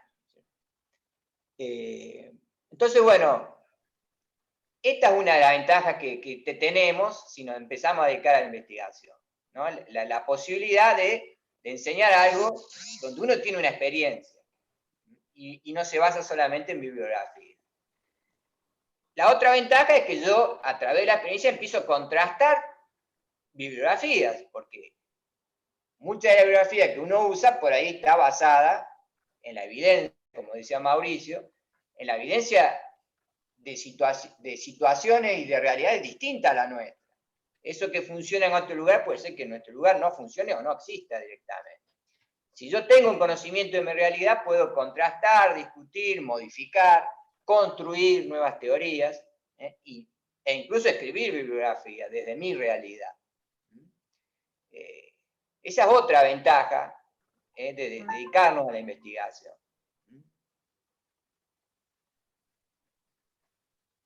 Y bueno, la construcción del conocimiento, para hacer una síntesis de estos aportes, se basa un poco en unir esa bibliografía, pero con la realidad que yo estoy viviendo, y que a veces no está escrita en ningún lado, sino que la descubro yo con mi proyecto de investigación, ¿no? Por eso la unión de la teoría y la práctica sería lo ideal, digamos. Incluso, bueno, un viejo obrero me decía, más vale la práctica que la teoría. Otros dicen, bueno, no hay nada más práctico que una buena teoría, digamos, ¿no? Pero bueno, la teoría pura y la práctica pura no suman, digamos, ¿no? Entonces, yo a partir de la práctica puedo elaborar una teoría, y a partir de una teoría la puedo contrastar con la práctica y con la realidad. Bueno, eso es lo que aporta, digamos, al docente el participar en los proyectos de investigación. A ver, pasame la otra, Viviana. Espera un minutito que no. Y aparte del tema de la investigación y de los proyectos de investigación, como esto es una pre-GISO, vamos a hablar un poco también del tema de la GISO, que es, digamos, la cuarta revolución industrial. Entonces, bueno, yo traje acá un ejemplo, que es, digamos, los puestos de trabajo, porque yo hago ergonomía también, los puestos de trabajo que tienen que ver con las distintas revoluciones industriales, podemos decir. La cuarta revolución industrial o la industria 4.0, ahí tenemos una imagen de un puesto de trabajo es un lugar físico donde un operario realiza un trabajo usando una herramienta o una máquina, digamos. La industria 4.0 se caracteriza por, como ustedes ven ahí,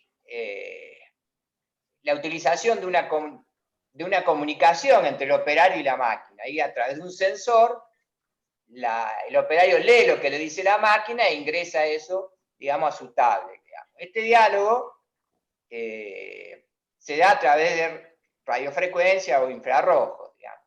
Por eso se llama puesto inteligente, porque el puesto dialoga y le da información al operario, y en ese diálogo se produce el trabajo. Digamos, ¿no? Pero esto, si yo, que estoy haciendo mi PIT en la ciudad de San Francisco, voy a una empresa, no hay ninguna empresa que esto esté. Esto está en la bibliografía, podemos decir. Entonces, yo como docente tengo que saber qué pasa allí también, ¿no? Y si yo voy a una empresa, a ver, Diana, pasame la que sigue, si son tan amables. A ver si podés poner el video. Sí. Espera un minutito.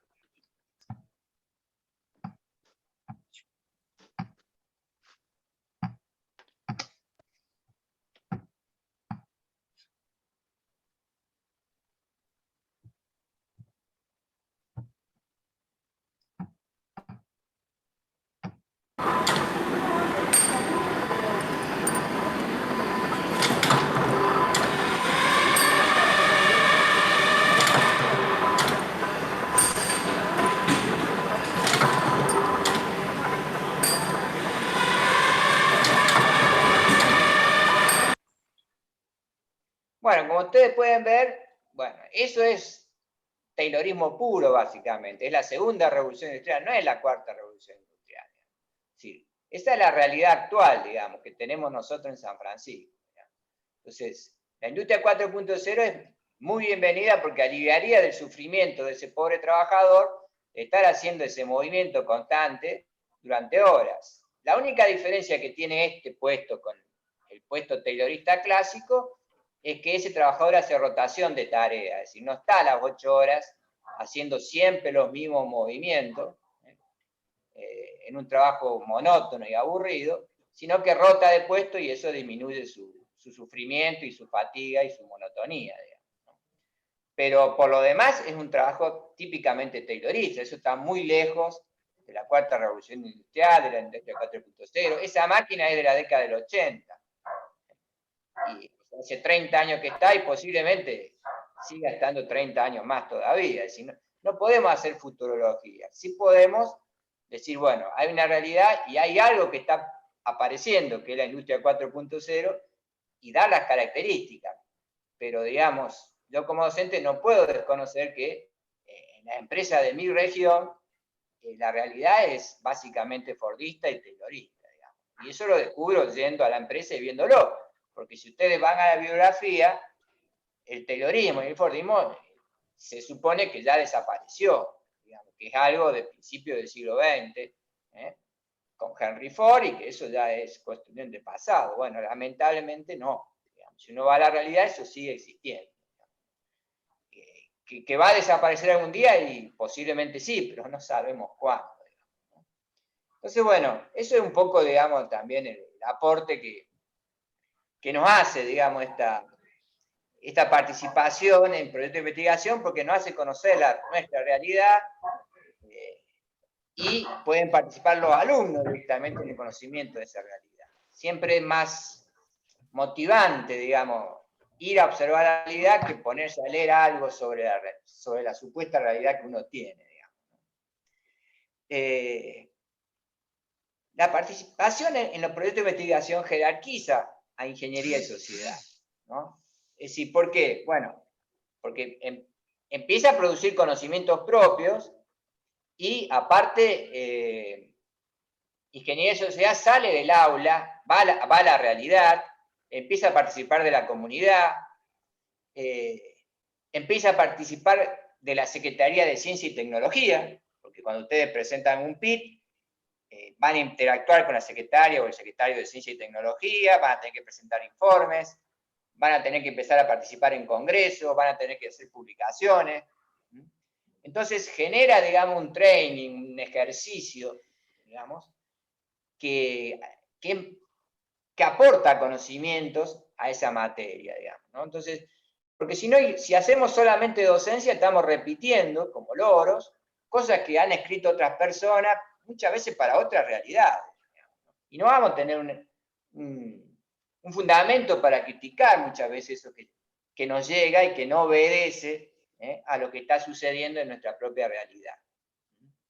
Quizá en las grandes ciudades sea otra situación, pero en las ciudades más pequeñas se nota mucho más lo que se postula como una teoría que funciona o que se está produciendo en otras sociedades con lo que está sucediendo a nivel local. Para conocer lo que sucede a nivel local, bueno, hay que ir a ver al medio local y hay que generar conocimiento de ese medio. Y para eso están los proyectos de investigación y de desarrollo que tiene la UTN. Por otro lado, todos estamos haciendo una carrera profesional dentro de la UTN y se nos va a exigir en nuestra carrera como docentes, se nos va a exigir participar en proyectos de investigación, ¿no? Es decir, está la ordenanza 1273, por ejemplo, donde fija las funciones de los profesores según su grado académico, y el profesor titular, que es el máximo grado, bueno, tiene como función realizar tareas de investigación y formar escuelas, o sea, y hacer escuela de investigación, o sea, que formar gente dentro del proceso de investigación.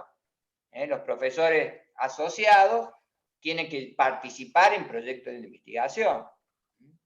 El profesor simple con docencia cumple, digamos, pero aquel profesor simple que aspira, digamos, a hacer una carrera, bueno, tiene que tener en cuenta que en los cargos, digamos, de asociado titular, bueno, ya se le va a exigir participar o dirigir, digamos, proyectos de investigación.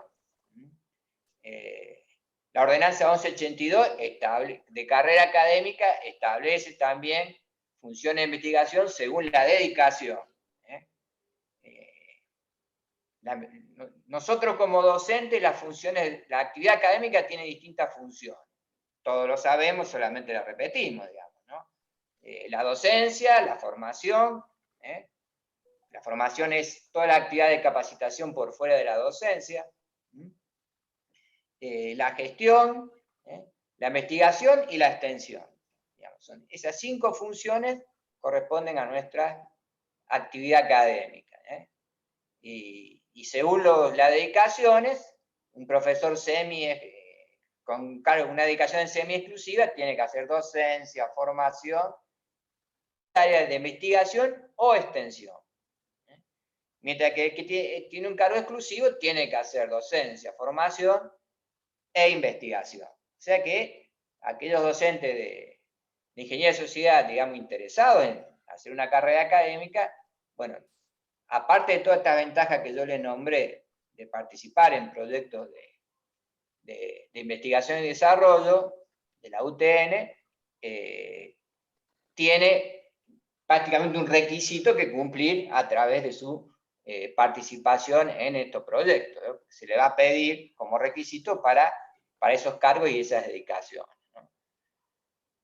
Bueno, esta era un poco, digamos, la idea que yo tenía para tirarles acerca de la importancia, digamos, que tenemos nosotros, los que estamos en Ingeniería y Sociedad, de participar en proyectos de investigación, básicamente para jerarquizar la materia, para asegurar una formación humanista y social a los ingenieros, y es importante jerarquizar nuestra materia porque, como dije al principio, nuestra materia ya viene acortada de un diseño anterior.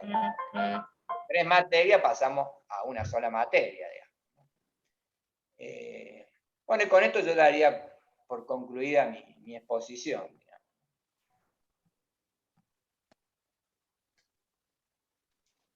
Muy interesante lo que nos has comentado, Germán, realmente el revalorizar y la importancia que realmente tiene hoy la Cátedra de Ingeniería y Sociedad en la formación de los futuros profesionales de la ingeniería. Y desde sus inicios, como dices tú, desde el primer año, comenzar también a que el estudiante se incentive a investigar, porque está también dentro de la formación de un profesional universitario. La verdad que Germán, muy bueno. Y tenemos alguna pregunta. En líneas, ¿qué líneas temáticas considerarías que se pueden investigar desde los contenidos de esta materia? Lo que pasa es que ingeniería social, lo bueno de ingeniería de sociedad es que, aparte de que hay pocos ingenieros, con perdón, lo bueno es que tenemos abogados, comunicadores sociales, psicólogos, historiadores, y lo bueno de esos 6 temas que yo les puse al principio, es que da para elegir en función, cada docente por su perfil profesional tendría que elegir algo de esos temas en el cual sea formado. Si es un abogado, por ahí el tema de legislación, aunque hay una materia de legislación, pero puede hacer legislación sobre inventos, que nosotros tenemos. A los chicos el tema de invención y qué hay que hacer cuando uno inventa algo, bueno, es algo que le fascina y tiene que ver, digamos, con la investigación y con la ciencia, porque los proyectos de tecnología se llaman proyectos de investigación y desarrollo. Y dentro de lo que son desarrollo, estaría toda la cuestión de los inventos también, ¿no? Entonces, cada docente, según sea su perfil profesional o su profesión, puede elegir aquello que le interese y para el cual está formado y generar un proyecto de investigación. Los proyectos de investigación se presentan en forma anual, hay que formar un grupo de investigación, hay que buscar un director que tenga categoría D dentro de la tecnológica.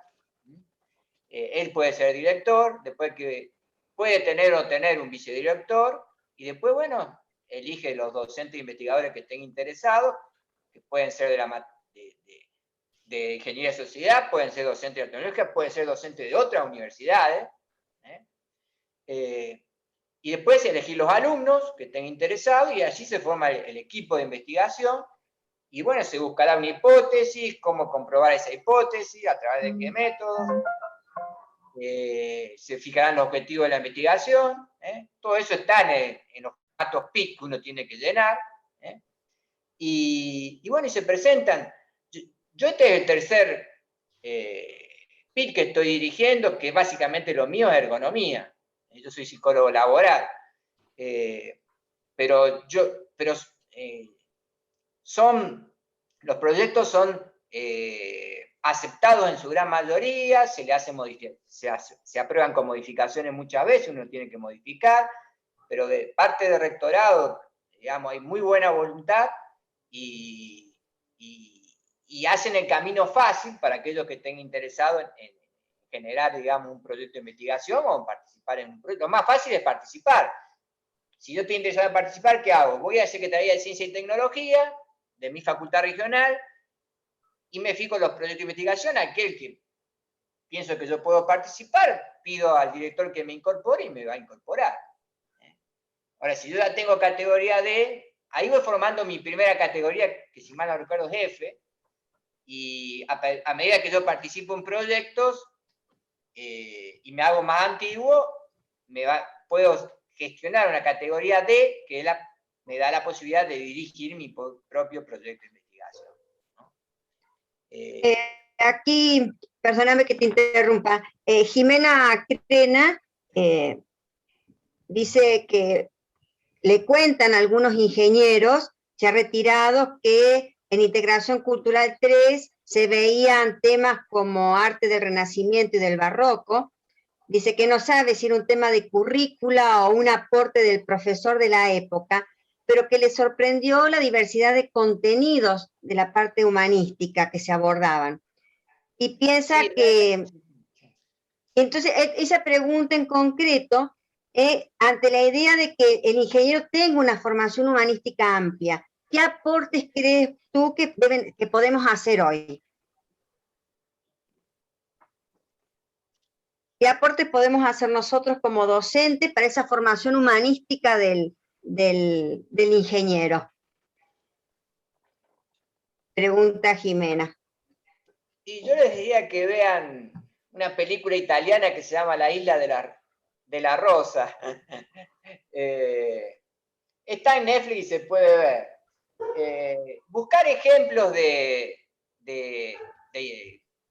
que abundan, de ingenieros en que la formación humanística, o artística inclusive, le sirvió en su carrera profesional. Es decir, la humanidad y las artes no son solamente un descanso para el alma, sino que ayudan también en la productividad, si ustedes quieren, ¿no?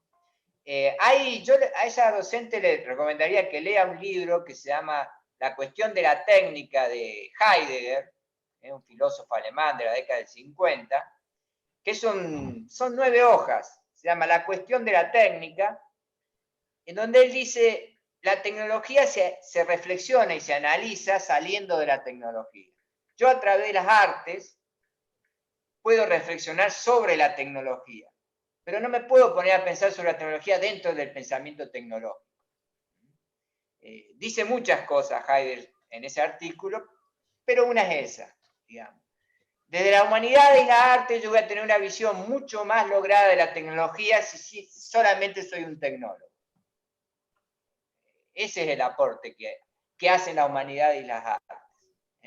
Me ayudan a reflexionar y a entender la tecnología desde otro lugar. Para Heidegger yo tengo que salir de la tecnología para poder entenderla.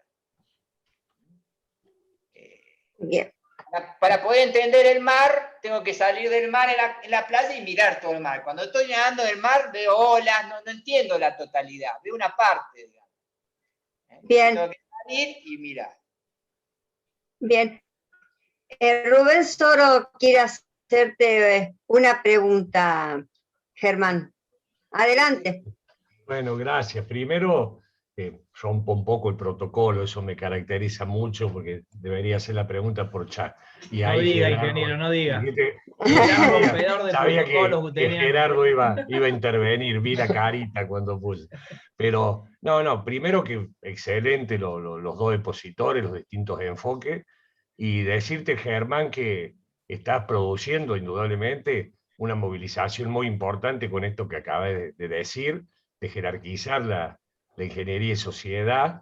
Esta audiencia, este público que está presente, veo que por ahí estaba Jiménez Uribe de Santa Fe, que sabe mucho de filosofía, y muchos más de los que están acá que tanto saben, porque estás transformando, digamos, estás promoviendo salir de la estática para producir algo dinámico relacionado con la física, porque también hay muchos físicos acá. Y indudablemente que no sé si es una pregunta, pero a ver, yo aprendí la filosofía como la aprendimos todos, ¿viste? Etimológicamente, que el camino a la sabiduría. Y después tal vez en el profesorado tecnológico, que ahí teníamos materias didácticas y pedagógicas, ya había una definición que decía algo así como que es la ciencia que a la luz natural de la razón estudia los primeros principios del ser y los últimos del conocer, ¿viste? Y uno lo aprendía de memoria. Y indudablemente que es mucho más profundo estas definiciones, y que estás buscando jerarquizar la ingeniería de sociedad a través de proyectos de investigación para jerarquizar la cátedra, y que también dijiste que en su momento fue reducida porque estaba la ingeniería, integración cultural 1, la integración 2 y la integración 3.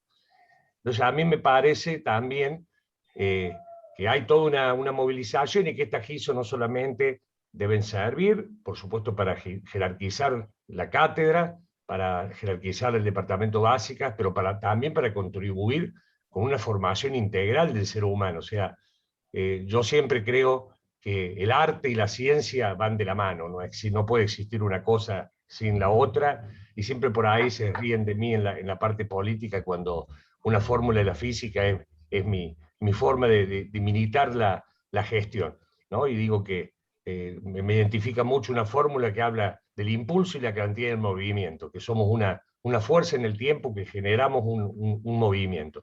Creo que ha sido muy positiva tu charla, Germán, de Mauricio ni hablar también, y me parece que deberían a lo mejor tomar en la GISO, no en la pre-GISO, alguna motivación de esta charla política que que se pueda generar un documento de generar mayor contenido, tal vez mayores horas, que esto va ligado a un presupuesto, ¿no? Eso es lo difícil, pero para que nuestra formación de nuestros estudiantes, nuestros graduados, contemple una visión más integradora. Simplemente eso. Muy bien, muchas gracias, muchas gracias.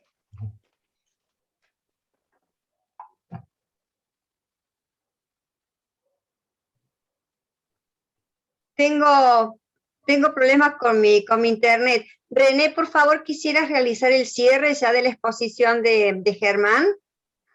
Cómo no, muchas gracias. Gracias, porque realmente tengo un internet muy inestable en este momento. Bien, bien.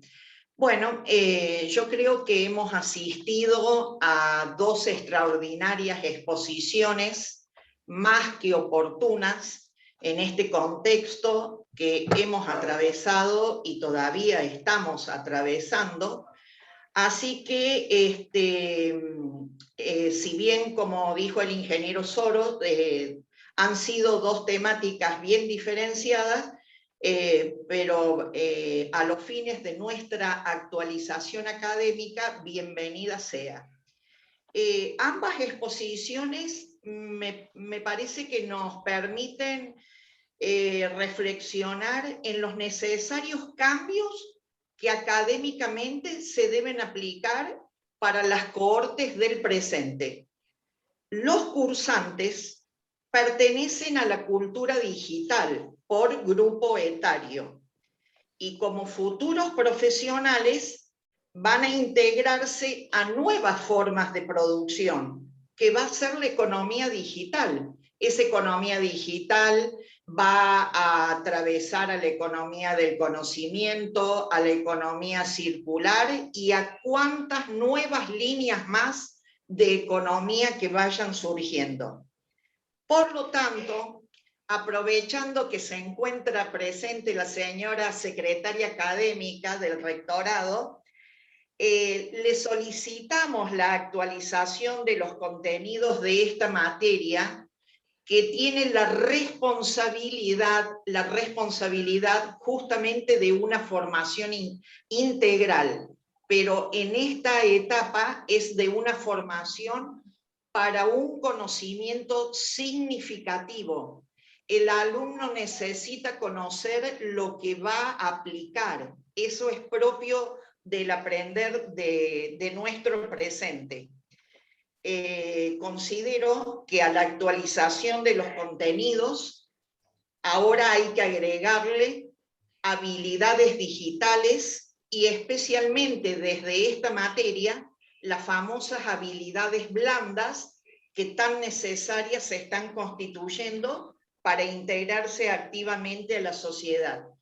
Me parece que tiene que ser un motivo de reflexión, como se ha dicho, en estas pre-GISO, apuntando a la GISO 2022, ya que por la trayectoria que tiene nuestra universidad, tenemos una responsabilidad en formar a nuestros estudiantes de una forma adecuada a su tiempo generacional.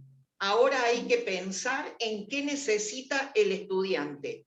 El docente actúa más como coordinador, más que bajar el conocimiento en sí mismo. Así que todas estas reflexiones unidas a las excelentes exposiciones, esperemos que se vean plasmados en la posibilidad de actualizar los contenidos de la materia. Nada más. Bueno, vamos a ir cerrando y ya en camino a la GISOS 2022 nos dirigirá unas palabras el profesor Gerardo Centarti, coordinador general del Comité Ejecutivo de las Cuartas Jornadas Nacionales de Ingeniería y Sociedad, GISO 2022 UTN Córdoba. Hola a todos, bienvenidos. Me gustaría si, bueno, ya descontracturamos un poco, ya pasaron las dos charlas.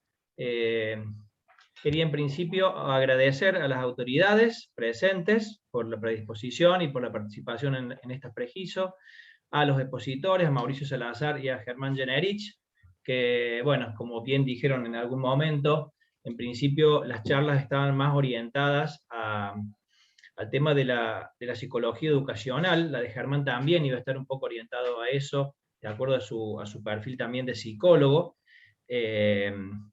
Y bueno, como estábamos en tiempo de pandemia, se iba a abordar, digamos, la cuestión de estas clases virtuales, tanto del lado del docente como del alumno. Germán era un poco encargado de dar la parte desde la perspectiva del docente, pero bueno, la realidad de las acreditaciones de CONEAU y de esta necesidad de investigar en ciencias sociales que empezó a surgir más fuertemente en la UTN, en el ámbito de los departamentos de materias básicas, nos llevó a cambiar la segunda charla, orientándola más a esto que tiene que ver con el tema de la investigación, sin necesidad de cambiar el disertante, porque bueno, Germán es, conjuntamente con René Mengo, son las autoridades, digamos, que tenemos dentro de la cátedra en todo lo referido al tema de la investigación.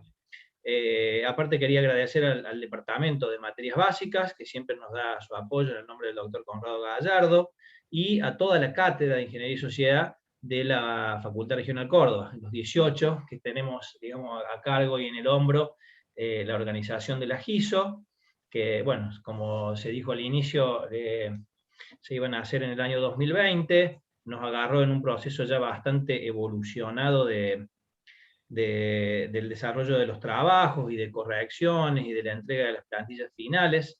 Todo eso quedó funcionando un tiempo más y después se paralizó, porque bueno, empezamos a tener otras prioridades.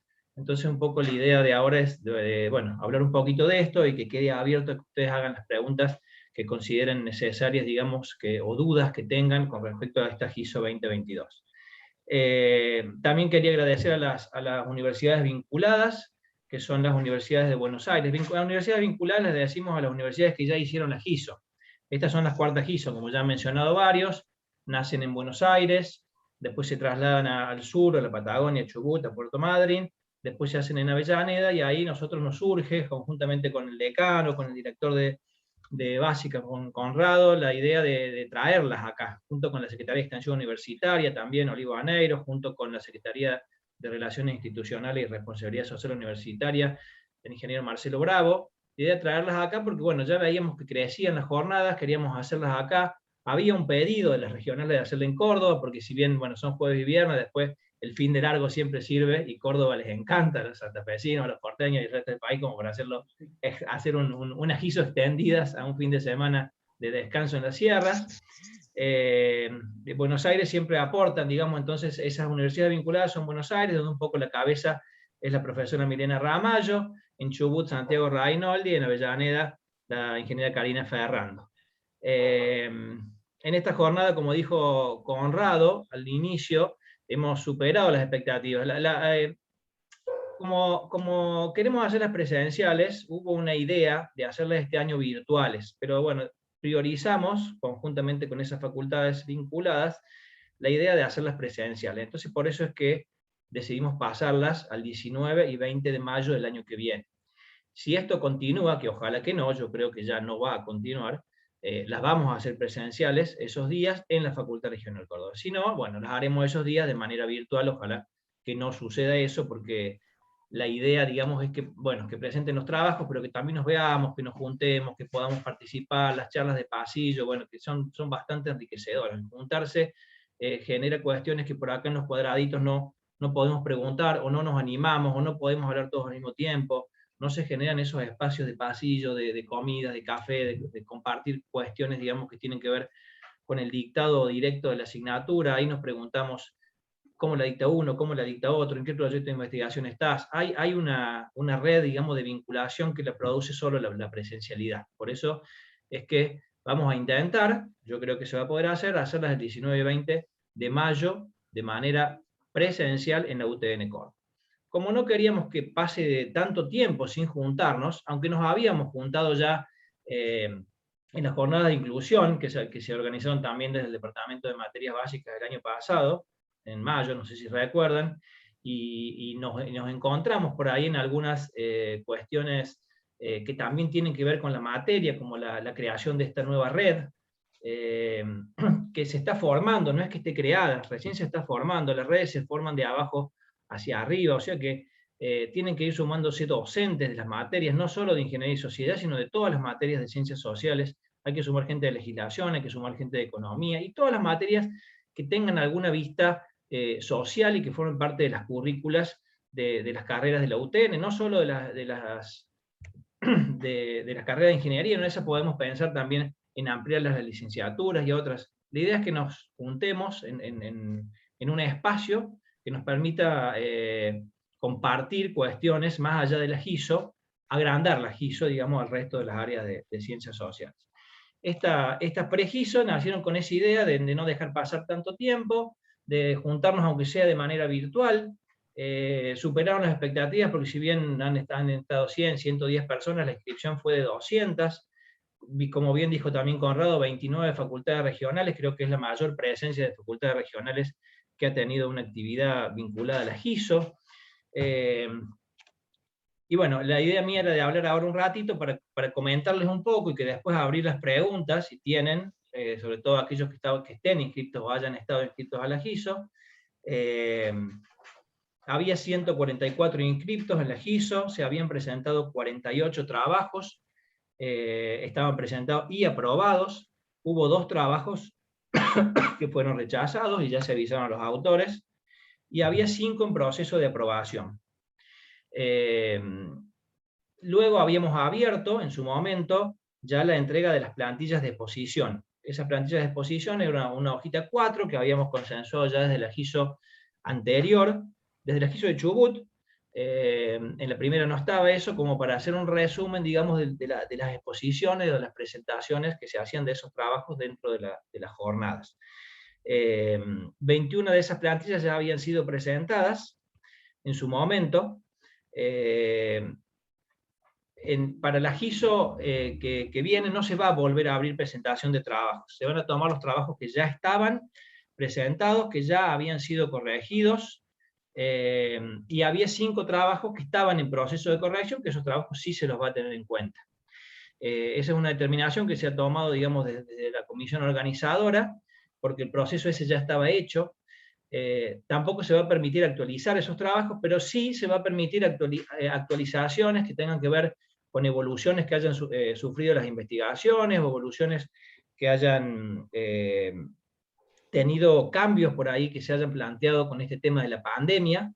Esos cambios se van a permitir en las plantillas de exposición. O sea que aquellos que hayan mandado las plantillas, se las vamos a volver a mandar para que las rehagan, o que las rehagan desde la misma plantilla que tenían, agregando todo lo nuevo que pueda haber surgido en estos años, en este año y medio, digamos, para que en la plantilla esté incluido esas temáticas, y para que a la hora de la exposición puedan también exponer los avances que pueden o no haber surgido en los trabajos que hayan presentado. ¿Sí? La publicación final, que siempre se hace después de la GISO, y que ya cuenta con un número solicitado de ISBN, se van a hacer en mayo del año 2022, vamos a hacer esa publicación y vamos a incluir esas plantillas con las actualizaciones dentro de la publicación final.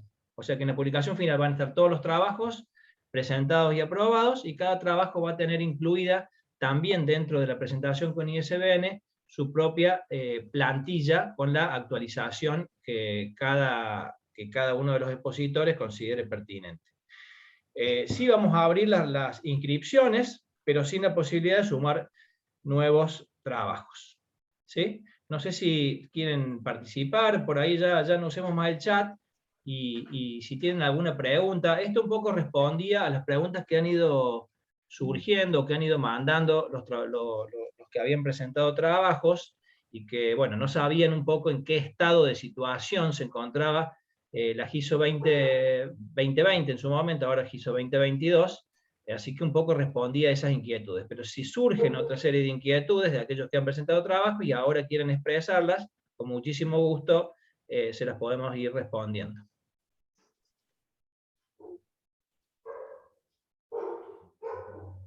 ¿Nadie? No queda.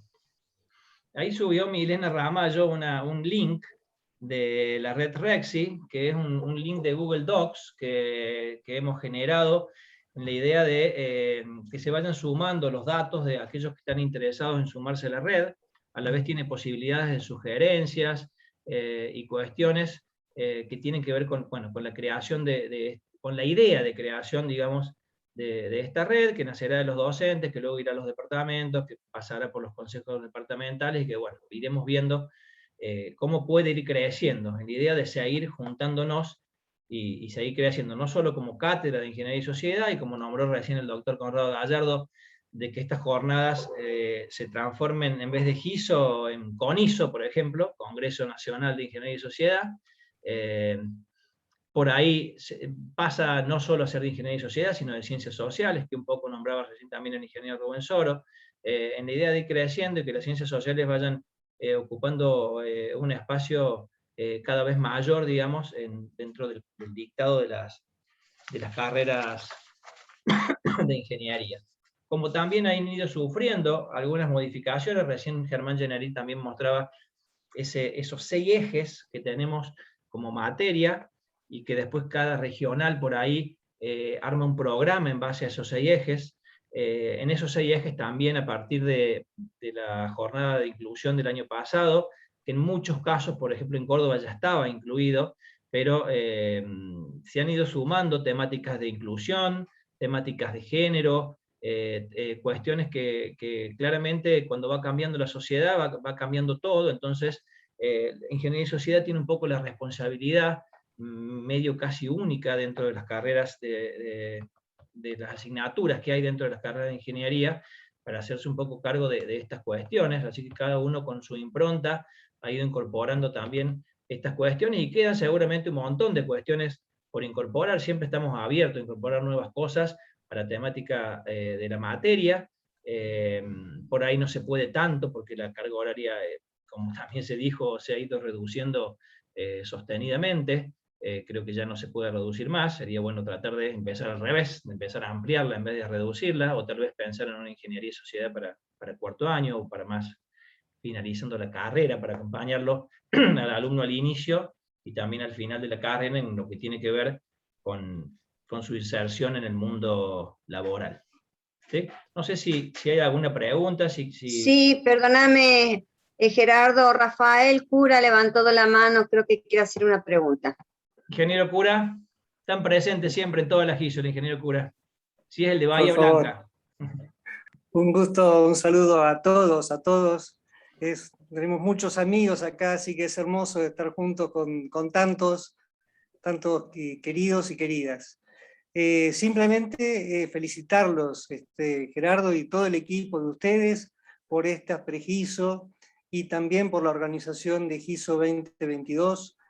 Todos deseamos estar allí como las circunstancias nos permitan, y por eso alentarlos y también felicitar a todo el equipo que se está creando la red, para que podamos tener espacios de mayor participación, o sea, invitarlos a que en la GISO 2022 muchas de las temáticas de lo que está ocurriendo, no obstante que los trabajos que se presenten sean los aprobados, invitarlos a que pueda haber espacio para que se puedan analizar y debatir los grandes temas que este tiempo de virtualización nos ha traído, más como señalaba nuestra secretaria académica, en este tiempo de cambios de nuevos planes curriculares, todo el tema de competencias. Tenemos desafíos inmensos, así que alentarlos a que podamos tener también esos espacios tan interesantes como es las jornadas y también la red, para que todos podamos intercambiar y enriquecernos unos de otros, sobre todo por la gran conciencia que tenemos, que llegamos a todos los rincones de nuestro querido país, a tantos estudiantes y también a tantos colegas con los cuales trabajamos. Un gusto estar aquí. Gracias, Rafael. Omar, en realidad, tiene Rafael el primer nombre, pero es más conocido como Omar. No sé si alguno más quiere sumar algo, si no, yo hago un pequeño cierre y damos por finalizadas las jornadas. Al ingeniero Napoli lo veo preocupado. No. ¿No quiere hablar algo el ingeniero Nápoli? No te escuché, no, y no soy ingeniero, acordate. Ah, cierto, disculpe. A mí también me dicen siempre ingeniero. No soy ingeniero. Yo Bueno, tampoco, no te preocupes. Yo tampoco. Pero no escuché que me habías dicho. No, pensé que habías levantado la mano, te veía con la mano ahí, pensé que habías levantado la mano para hablar. No, está bien. Bueno, no sé si hay alguien que quiera hablar, alguien que quiera decir algo al final. Si no, voy cerrando. Si hay alguna pregunta, sobre todo referente a la temática de la GISO 2022. No. Bueno, para cerrar un poquito, recordar que mañana se cumple, que ya también lo han mencionado, el 73 aniversario de la creación de la Universidad Obrera, antecedente histórico de nuestra queridísima UTN. Y por último, antes de que cierre Claudio, les aviso, digamos, que esta jornada ha sido grabada y la vamos a subir en el canal oficial de YouTube de la UTN.Córdoba. Como UTN.Córdoba nos tienen que buscar en las redes, así que seguramente entre hoy y mañana voy a descargar la charla, la voy a subir al canal de YouTube, así que aquellos que no han podido participar o que quieran verla de nuevo, tienen que entrar a YouTube y buscarnos en cualquiera de las redes como UTN.Córdoba, y ahí les va a aparecer el canal y va a quedar ahí registrada la charla para verla de nuevo. Bien, vamos a dar por finalizadas las pre-GISO 2021, muy exitosas, por cierto, agradeciendo la presencia de autoridades, expositores, moderadores, docentes y público en general. Muy buenas noches, feliz día de la UTN para todas y todos, en particular a los utenianos que estamos acá, y hasta el año que viene. Felicitaciones. Veo que están en el mismo lugar por el fondo de pareo ustedes, Claudio y Gerardo.